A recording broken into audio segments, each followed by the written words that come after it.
দেখো বাবা, আমি কিন্তু তোমার থেকে এমনটা আশা করিনি। এমন কেন বলছেন বাবা? আমি কি কোনো অন্যায় করেছি? তুমি যেন কিছুই জানো না। আমি সত্যি কিছু বুঝতে পারছি না, কি হয়েছে বলুন না। মল্লিকা কিছুক্ষণ আগে বাথরুমে পড়ে গেছে, আর এত বড় একটা কাণ্ড হয়ে গেল, তুমি বলছো নাকি কিছুই জানো না? আমি আসলে একটু ওই ঘরে লেখালেখিতে ব্যস্ত ছিলাম। উফ, ওইসব আজগুবি কবিতা লিখে পাতা না ভরিয়ে সংসারে মন দাও, বুঝলে? ঠিক আছে, আমি এক্ষুনি যাচ্ছি ওর কাছে, আপনি কোনো চিন্তা করবেন না। হ্যাঁ, যাও। দালানের রেলিংয়ে ঠেস দিয়ে খানিক ভাবলাম আমার জীবনের কথা। আমি জন্ম থেকেই যেমন অনাথ, আজও নিজেকে সেই অনাথই মনে হয় প্রতি মুহূর্তে। ভেবেছিলাম মল্লিকার সাথে বিয়ে হবার পর একটা পরিবার হবে, কিন্তু সে যে শুধু স্বপ্নই ছিল বুঝিনি। যদিও মল্লিকা খুব ভালো মেয়ে, ওরই একটু একটু করে ভেঙে পড়া আমি কিছুতেই মেনে নিতে পারি না। ঘরে ঢুকতেই দেখলাম মল্লিকা খাটে বসে আমার একটা পাঞ্জাবির ওপর খুব মন দিয়ে সেলাই করছে। ওর কপালে ব্যান্ডেজ। মল্লিকা, কি হয়েছে তোমার? কি করে পড়ে গেলে তুমি? বাবা বললেন বিনাদি নাকি তোমায় ধরে নিয়ে যায়নি। খুব লেগেছে না তোমার? ও ঘাড় নাড়ল। আমি বসছি। তুমি খাবার খেয়েছো? সে কি, খাওনি? বিনাদি, ও বিনাদি, মল্লিকার খাবারটা একটু দিয়ে যাও না। হ্যাঁ দাদা বাবু, যাই। হ্যাঁ বলুন। শোনো, ওকে খাইয়ে দিও, আমি একটু বেরোচ্ছি। সদর দরজা দিয়ে বের হতে যাব, বিনাদির প্রচন্ড চিৎকার কানে এলো। ও দাদা বাবু, তাড়াতাড়ি আসুন না একবার, দেখুন দিদিমণির কি হলো। চিৎকার শুনে বুকের ভিতরটা কেঁপে উঠল। আবার কি হলো? এক ছুটে ঘরে এসে দেখি মল্লিকা বিছানায় অজ্ঞান হয়ে পড়ে আছে। মল্লিকার এরূপ জ্ঞান হারানোর ঘটনা যে এখন আমার কাছে অপরিচিত নয়। ডাক্তারবাবুও প্রথম দিকে অবাক হয়েছিলেন বটে, তবে এমন যে কেন হচ্ছে এখনো জানা যায়নি। টেবিলে থাকা জলের বোতলটা নিয়ে জলের ছিটে দিতেও ওর জ্ঞান ফিরল না। মল্লিকা, মল্লিকা, শুনতে পাচ্ছ? বিনাদি, তাড়াতাড়ি বাবার কাছে যাও, বলো মল্লিকা আবার অজ্ঞান হয়ে গেছে। আর শোনো, এক্ষুনি ডাক্তারবাবুকেও খবর দিতে বলো। হ্যাঁ দাদা বাবু, আমি এক্ষুনি যাচ্ছি। বিনাদি চলে গেল। তারপর কিছুক্ষণ বাদে মল্লিকার বাবা এলেন। আসুন আসুন ডাক্তার ম্যাডাম, ওই যে আমার মেয়ে। একটা মহিলা, অদ্ভুত তার সাজ পোশাক, সারা শরীর প্রায় ঢাকা, কাঁধে একটা ঝোলা ব্যাগ। কি ব্যাপার? মল্লিকার ডক্টর পাকরাশিকে ডাকলেন না? মল্লিকা কি চিনি দেখেন? এই অঞ্চলে উনি নতুন, ঝাউতলা মাঠের আশেপাশে কোনো একটা বাড়িতে ভাড়া এসেছেন। ভীষণ ভালো ডাক্তার। মহিলাটি খুব আলতোভাবে মল্লিকার কপালে হাত রাখতেই খুব অদ্ভুতভাবে ওর চোখ দুটো খুলে গেল। মল্লিকা কেমন পাথরের মতো স্থির দৃষ্টিতে তাকিয়ে রইল। ওই দেখো মল্লিকা চোখ খুলেছে। আপনি সাক্ষাৎ ধন্বন্তরী ডাক্তার ম্যাডাম। ঠিক আছে, নিয়মিতভাবে ওষুধগুলো খাওয়াতে হবে। সব ঠিক সময় মতো খাওয়ানো হবে। ম্যাডাম, আমার মেয়েটা সুস্থ হয়ে যাবে তো? কয়েকটা দিন যাক, সুস্থ হয়ে যাবে। মহিলাটি নিজের ব্যাগটা বিছানায় রাখতেই নজরে এলো কিছু হাড়গোড়, শিকড় বাকড় আর কিসব গুঁড়োর মতো জিনিসের ছোট ছোট প্যাকেট। এসব দেখে চমকে উঠলাম। মল্লিকার কথা ভেবে ভয় আমার বুকটা কেঁপে উঠল। এইসব কি? মহিলাটি একটা প্যাকেট বের করে ওর বাবার হাতে দিল। এটা খাইয়ে দিন। দাঁড়ান, এইসব কি? এসব দেবেন না বাবা, এইসব দেবেন না, এইসব কিছু। তুমি থামবে? শুনছো না উনি কি বললেন? অযথা সময় নষ্ট না করে ডাক্তার ম্যাডামকে এগিয়ে দিয়ে এসো। এই বিনা, মল্লিকাকে ওষুধটা খাইয়ে দে। ঠিক আছে, আসুন আপনি, আসুন। ওই মহিলাকে নিয়ে আমি বাড়ির বাইরে বেরোলাম। খুব অদ্ভুতভাবে মহিলা দ্রুত পদে সামনে এগিয়ে গেল। তারপর অন্ধকারে কুয়াশার মধ্যে কোথায় যেন মিশে গেল সেই মহিলা। ঘরে ঢুকতেই দেখলাম মল্লিকা খাটের একধারে বসে খুব কান্নাকাটি করছে। সারা ঘর জুড়ে নানা জিনিসপত্র চূর্ণ বিচূর্ণ হয়ে ছড়িয়ে ছিটিয়ে পড়ে আছে। মল্লিকা, ঘরের একই অবস্থা করেছো তুমি? কান্নাকাটি করছো কেন? মল্লিকা আমাকে দেখে আরো উত্তেজিত হয়ে পড়ল। অনেক কিছু যেন বলতে চাইছে ও, কিন্তু কিছুই আমায় বুঝে উঠতে পারছে না। শুধু দু চোখ দিয়ে জলের ধারা বয়ে চলেছে। কোনো এক প্রবল উদ্বিগ্নতায় যেন ও জর্জরিত। কি হয়েছে তোমার? চোখের জল মোছো। শরীর খারাপ? কি হয়েছে আমায় বলো, আমি আছি তো। দরজার দিকে হাত দেখিয়ে আমায় চলে যেতে বলল। আচ্ছা, বলতে হবে না, তুমি শুয়ে পড়ো, রাত হয়েছে তো, না হলে যে শরীর খারাপ করবে। জানি না কেন ও আমায় বারবার চলে যাওয়ার জন্য অনুরোধ করলো। ওর আচরণে এমন অসঙ্গতি আমি আগে কখনো দেখিনি। আচ্ছা বেশ, আমি চলে যাচ্ছি, তুমি দয়া করে উত্তেজিত হও না। কিছু কবিতা লিখতে লিখতে পেনটা থমকে গেল। কি এমন হলো মল্লিকার যে ওরকম অদ্ভুত আচরণ করতে শুরু করলো? ওই মহিলায় কি কিছু করলো ওকে? ওনাকে আমার একদম সুবিধার মনে হয়নি। কিছুতেই মনটাকে শান্ত করতে পারলাম না। একটা অজানা দুশ্চিন্তা আমায় কুড়ে কুড়ে খাচ্ছে। ফোনটা তুলে পুলকদাকে কল করলাম। হ্যালো। হ্যাঁ শাওন, বল। এত রাতে তোমাকে একটু বিরক্ত করছি, কিছু মনে করো না।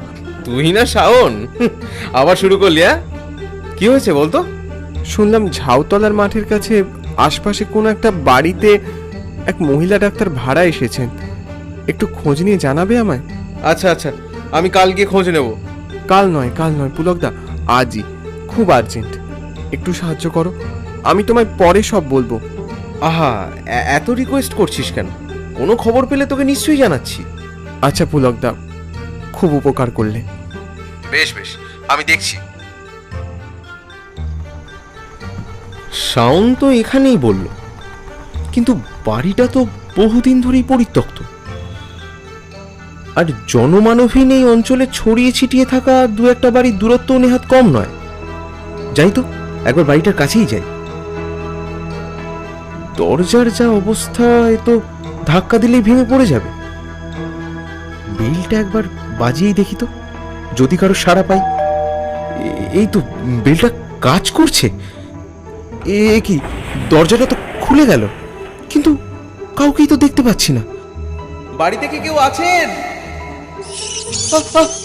ওরে বাবা, দরজাটা কে বন্ধ করলো? হ্যাঁ,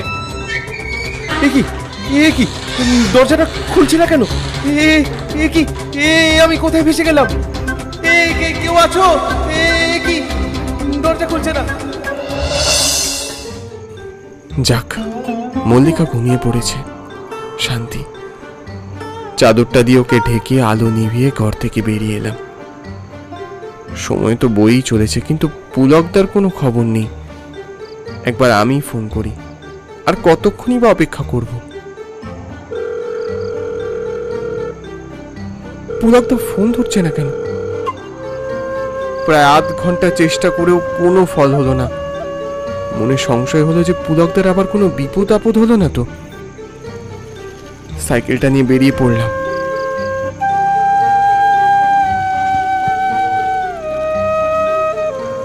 মাঠের কাছে পৌঁছে কোনো বাড়ি দেখলাম না। আশ্চর্য, তাহলে কি আমি ভুল শুনেছি? পুলকদাকে আরো একবার ফোন করি। চমক লাগলো যখন পুলকদার ফোনের শব্দটা কাছাকাছি কোনো জায়গা থেকে শুনতে পেলাম। এখানে ধুধু প্রান্তর ছাড়া তো কিচ্ছু নেই, শুধু একটা শেওড়া গাছ ন্যাড়া মাথায় একলা দাঁড়িয়ে আছে। ফোন করতে করতে গাছটার সামনে যেতেই দেখতে পেলাম গাছের নিচে একটা বড় পাথরের উপর পড়ে আছে পুলকদার সেই ফোন। তারপর ফোনটা তুলতেই একটা পরিচিত কণ্ঠস্বর। বাঁচাও, বাঁচাও, আমাকে বাঁচাও, কেউ কোথাও আছো, বাঁচাও। এ তো পুলকদার গলা। শাওন, তুই এসেছিস? আমাকে বাঁচা, আমাকে এখান থেকে বার কর, উদ্ধার কর। কোথায় তুমি? আমি তোমায় কোথাও দেখতে পাচ্ছি না কেন? গাছটার পিছনে খেয়াল পড়তেই যা দেখলাম তাতে আমার সারা শরীর শিউরে উঠল। দেখলাম মাটির উপরে শুধু পুলকদার মাথা, আর তার বাকি শরীর মাটির তলায়। এই এই এখানে বাড়িটারি কিচ্ছু নেই। এই মহিলাকে আমি দেখেছি, ও আসলে প্রেত, মায়াবী পিশাচ। যে বাড়ির কথা তুই বলছিস সবই ওর মায়া। তুই আমাকে এখান থেকে উদ্ধার কর। হ্যাঁ, আমি এক্ষুনি কিছু একটা করছি। পাশেই দেখলাম একটা ছুচলো কাঠের টুকরো পড়ে আছে। কিছু না পেয়ে ওটা তুলেই মাটি খুঁড়তে শুরু করলাম। ঘোরা শেষ করে পুলকটাকে টেনে তুললাম। হঠাৎই একটা মহিলার কান্নার শব্দ শুনতে পেলাম। এদিক ওদিক তাকাতেই দেখলাম অদূরে নদীর পাশে ঘন কালো অন্ধকারের মাঝে বসে আছে একজন মহিলা। কোথায় যাচ্ছিস? যাস না শাওন, ওই মহিলা মায়াবী। না পুলকদা, এই মল্লিকার জীবনের প্রশ্ন। ওই মহিলা কি চায় আমায় জানতেই হবে। আমার কথা শোন, পাগলামো করিস না, চল এখান থেকে। না, আমি কিছুতেই যাব না। তবে থাক তুই, আমি গেলাম। মহিলা উঠে দাঁড়িয়ে ঘুরে তাকাতেই পুলকদা ছুটে পালালো।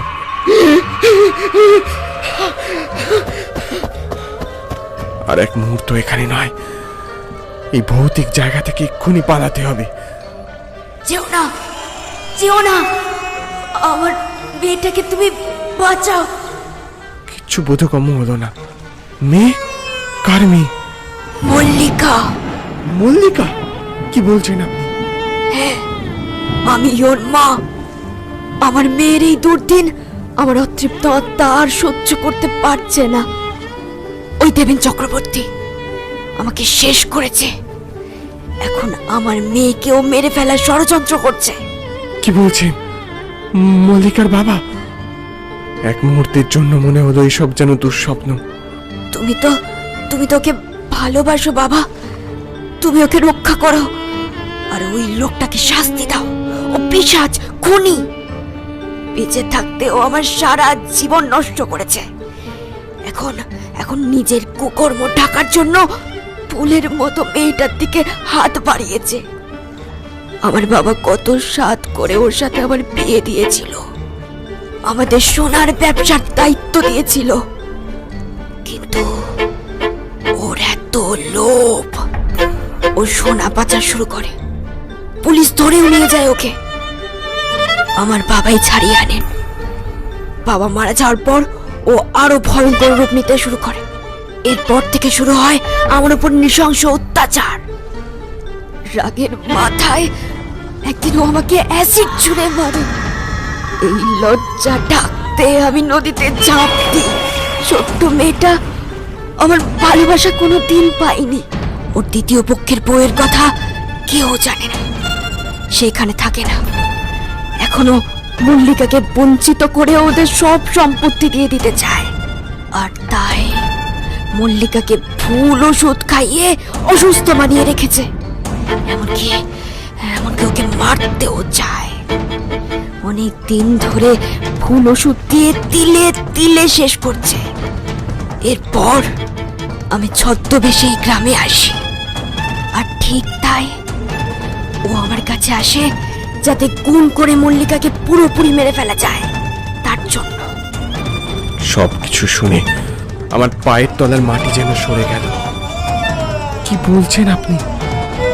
ওর হঠাৎ এই বধিরতার কারণ ওর বাবা? হ্যাঁ, কিন্তু ও আমার মেয়ের মুখ বেশি দিন বন্ধ রাখতে পারবে না।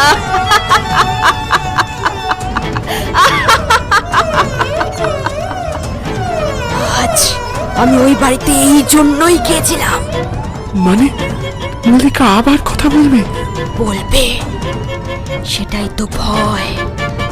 এতক্ষণে ওই লোকটা নিশ্চয় জেনে গেছে যে মল্লিকা ওর সব কুকীর্তি ধরে ফেলেছে। তুমি শীঘ্রই গিয়ে মেয়েকে বাঁচাও, তবে আমার অতৃপ্ত আত্মা মুক্তি পাবে। আর এক মুহূর্ত দেরি না করে গিয়ে গেলাম পড়ে থাকা সাইকেলটার কাছে। তারপর সাইকেলটাকে তুলে ঊর্ধ্বশ্বাসে চালাতে শুরু করলাম। বাড়ি পৌঁছতেই উপরের ঘর থেকে প্রচন্ড শব্দ। দৌড়ে ঘরে ঢুকলাম, আর ঠিক সেই ভয়ানক দৃশ্য। তোমাকে আমি ছাড়বো না দেবেন চক্রবর্তী, তুমি আমার মাকে মেরে ফেলেছো। আর আমাকে ছাড় মল্লিকা।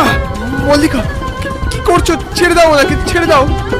মল্লিকাকে জোর করে ওর বাবার থেকে আলাদা করতে ওর বাবা আমায় এসে বোঝাতে শুরু করলো। দেখো বাবা, দেখো সেই কোন ছোটবেলা থেকে বাবা মার ভালোবাসা দিয়ে কোলে পিঠে করে বড় করেছি। কোনোদিন কোনোদিন কোনো কিছুর অভাব আমি রাখিনি, আর আজ আজ আমাকে এই দিন দেখতে হচ্ছে। আমার সবচেয়ে বড় অভাবের কারণ যে তুমি বাবা। বাবা বলতেও তোমাকে আর ঘৃণা হচ্ছে। ছি ছি বাবা ছি। তুমি কিচ্ছু জানো না শাওন, তাই এ কথা বলছো। তুমি জানলে ভাবতে পারবে না এই লোকটা কতটা খারাপ মানুষ। শাওন, তুমি অন্তত আমাকে বিশ্বাস করো। থামুন, থামুন আপনি। আমি আমি সব জানি। পকেট থেকে একটা চিঠি বের করলাম। এটাই তো তুমি এটা কোথায় পেলে? আমি বাড়িতে ঢুকে প্রথমে তোমার ঘরে গিয়েছিলাম মল্লিকা। সেখানে মেঝেতে এই পুরনো তোমার মায়ের চিঠিটা পড়েছিল। মল্লিকা, তোর মা দিনের পর দিন প্রচন্ড এক লড়াই করে চলেছে। সেই লড়াই তার সবচেয়ে কাছের মানুষের সাথে। যত সময় বাড়ছে অত্যাচারের পরিমাণও বেড়ে চলেছে। তুই তো এখন খুব ছোট রে মা, তুই এসব বুঝবি না। কিন্তু তুই যখন বুঝবি তখন হয়তো আমি আর থাকবই না। আমি তোর বাবার সাথে প্রচন্ড দ্বন্দ্বে আর পেরে উঠছি না। তোর বাবা একজন খুব লোভী আর খারাপ মানুষ। আমি যেদিন থেকে ওর গোপন সোনা পাচারের ব্যবসা আর ওর দ্বিতীয় সংসারের কথা জানতে পেরেছি, তবে থেকে আমার উপর নির্মম অত্যাচার শুরু হয়েছে। হয়তো আমার হাতে আর বেশি সময় নেই। তুই সাবধানে থাকিস মা। ওর বাবা মাথা নিচু করে পাথরের মতো স্তব্ধ হয়ে রইল। সবকিছু জানার পরেও তুমি একে ছেড়ে দিতে বলছো? তুমি ওনাকে শাস্তি দিতে চাও না? সব শাস্তির ব্যবস্থা আমি করেছি। ওই যে দেখো, বাইরে পুলিশের গাড়ির শব্দ। আমি ওই চিঠিটা পাওয়ার পরেই পুলিশে ফোন করেছিলাম। ওনারা হয়তো এসেও গেছেন এতক্ষণে।